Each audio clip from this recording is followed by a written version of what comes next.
Welcome to a new video and a new trap for the series of Learn and Improve for the topic opening traps and tricks. The game started with d4, knight f6, c4, and e5, and this is the Budapest Gambit. D take e5, knight g4, bishop f4, bishop to b4, knight c3, knight c6, knight f3, bishop takes c3 check, pawn takes c3, and queen to e7. And this is all theory moves. Queen to d5 and queen to a3 and queen to d2, and this move sets the trap for black if he falls for it to make black move the queen to c5 and attack the f2 pawn, and black plays it queen to c5, and this is inaccuracy and bad move for him. So e3 protecting. And now there is many variations that can black go wrong with.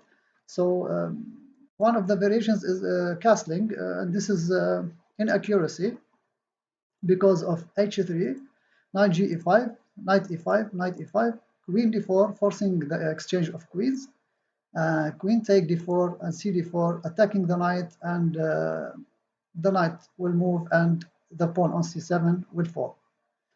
So this one wrong variation. The other variation is queen to e7, and nothing interesting in this variation, but nothing wrong for black.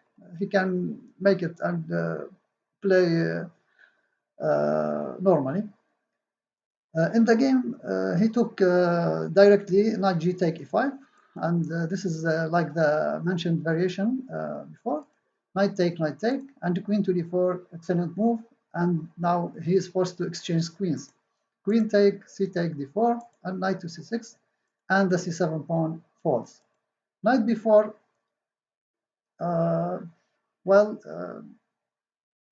as we see, he is behind a pawn, and he is making many moves with the knight, and now he is threatening to fork the king and the rook.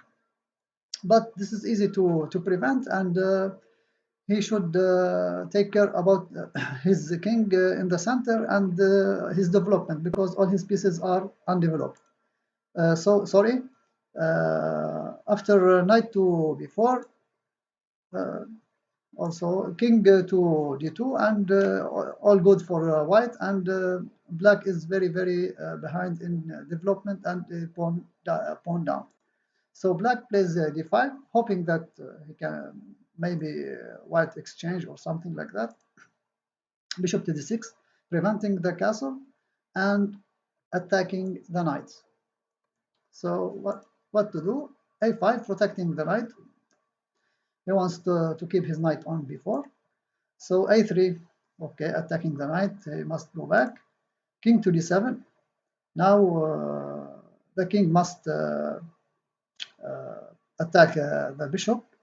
Of course, he cannot stay without any action, because all the pieces are undeveloped. So the king must take an action in the center and maybe attack something. So in this case, we have white have the advantage of the two bishops. So of course he cannot give his advantage without any reason. So bishop to g3, knight to c6, and now c take d5, and this is the second pawn falls for black. Knight to e7, e4, of course protecting, and now look to the pawns of white in the center, very strong, and they are giving white a big advantage. So f5, black tries to attack the pawns in the center, and maybe can make them weaker. So rook to c1, attacking the f7, and maybe tries to make some activity against the black king on the 7th rank.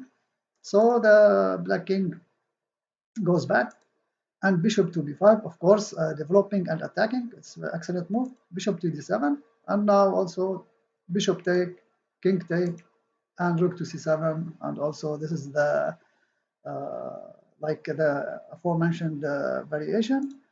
King to e8, and now f3, of course, protecting our e4 pawn. F take e4, f take e4, and b6, protecting the pawn from the rook. Rook h to c1 and g5. And this is very bad for black because his rooks on the initial squares not doing anything. Many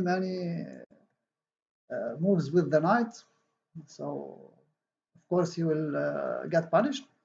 So now d6, attacking the knight. Okay, knight g6, and now e5.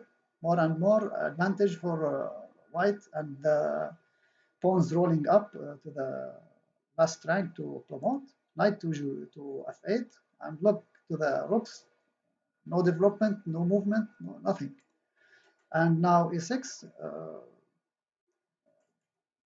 setting the mating net for black, and of course the pawn cannot be taken because of rook to e1 and maybe pawn to d5 to d7 check and something like that.